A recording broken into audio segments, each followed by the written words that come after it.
sekarang logika.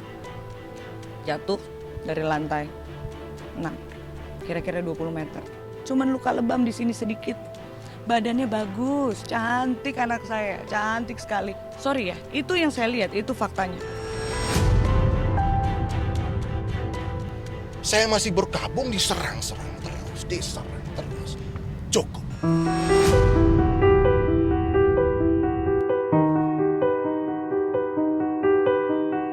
Teka-teki misteri penyebab kematian Zefania Karina, putri Karen Idol dan Arya Satria yang meninggal dunia di apartemen milik Marsyanda beberapa waktu lalu yang seharusnya ditentukan hari ini rupanya diundur.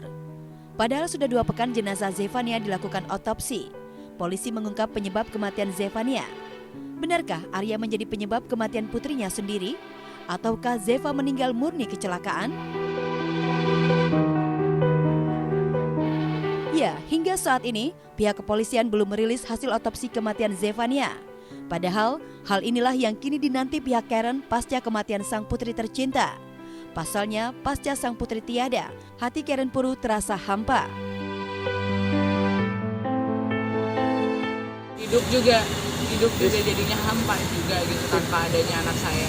Selama ini kan teman-teman tahu yang saya perjuangkan anak saya, sekarang anak saya gitu. Jadi untuk mau lapor balik atau apa, nanti kita lihat ya. Untuk hasil otopsi memang itu kewenangan dari pihak kepolisian ya.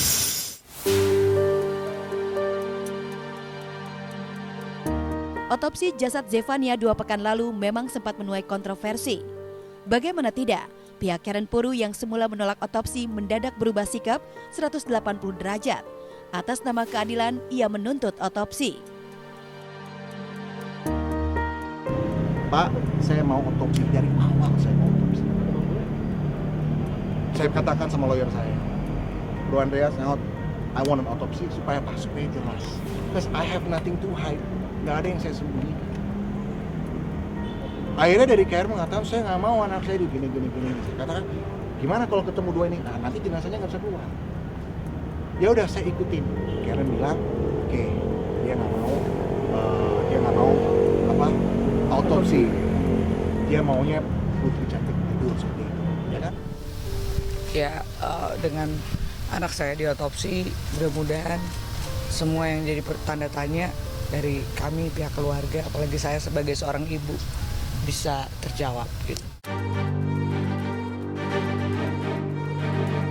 Masa berkabung atas meninggalnya sang putri yang sejatinya membuat keluarga yang ditinggalkan meredam konflik, justru membuat hubungan Arya dan Karen makin memuncak panas. Selain saling bongkar aib di media, mantan pasangan suami istri ini saling lapor ke polisi. Yang terbaru, Arya melaporkan Karen dugaan perzinahan. Ya, sekarang kami melaporkan pasal 284 ya, 284 KUHP itu tentang dugaan perzinahan. Kalau saya sih sebetulnya lebih santai aja karena buat saya ini hal-hal yang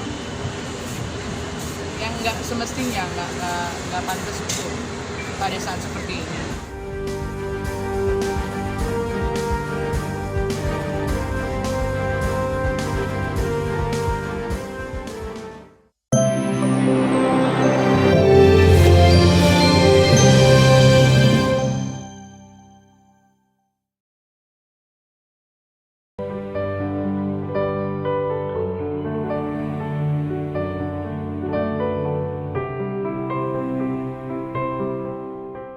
Mewah, glamor, dan berlimpah harta.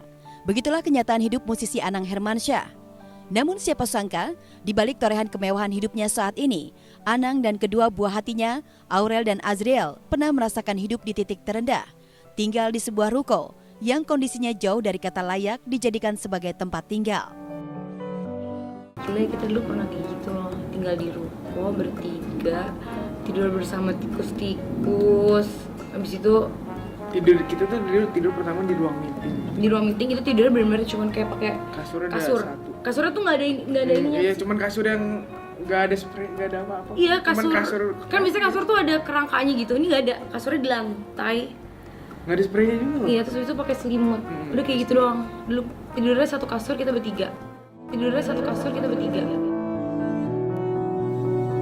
Ya, kenyataan pahit yang harus dijalani Aurel dan Azriel itu terjadi saat kedua orang tuanya berpisah tahun 2009 lalu. Bahkan saat itu, Azriel dan Aurel yang memilih hidup bersama sang pipih harus merasakan kesepian ditinggal pergi Anang mencari nafkah. Kondisi itu tak jarang membuat putri sulungnya menitikan air mata. Waktu pas pertama Pipi sama Mimi itu pisah, aku Jel, Pipi kita tinggalin bener-bener cuma bertiga. Bener-bener bertiga di ruko. Ya udah itu kita bener-bener kayak bertiga. Terus Waktu itu Pipi juga sibuk banget ya. Iya. Kemana-mana. maksudnya Pipi kerja. Jadi kita dulu Udah kayak ibu dulu. Setiap Pipi pergi aja tuh aku nangis di rumah kayak kangen. Kisah pilu bagaimana kehidupan Aurel dan Azriel bak drama telenovela. Namun kehidupan itu benar-benar nyata adanya. Pemilik warung dekat ruko yang ditinggali Anang 11 tahun lalu menjadi saksi hidup bagaimana perihnya kehidupan keluarga musisi ini yang harus bertahan hidup dengan ngutang. ya jadi kita tuh kadang ngutang di warung tuh Ngutang sampai 2 3 juta, 3 juta. Di warung kecil loh. Warung bener-bener warung pinggir jalan yang jualnya kayak cuman 5 ribuan. yang kayak begitu, 3 ribuan, tapi yang sampai 3 kacang-kacang kayak gitu kita tuh saking kayak Suka jajan. kita tuh sampai kayak gitu. Jadi masa-masa itu benar-benar masa-masa yang nggak pernah bisa dilupain dan nggak akan dilupain sih, karena dari situ kita jadi kayak belajar banyak, terus kita jadi belajar juga bersyukur. Itu posisi kita berdua tuh benar-benar yang downnya banget tuh pas saat itu. Tapi kita tetap bahagia karena ada mereka. Iya. Berpisah dari Krisdayanti tidak saja membuat Anang kehilangan separuh jiwa, tapi juga merenggut kebahagiaan kedua buah hatinya.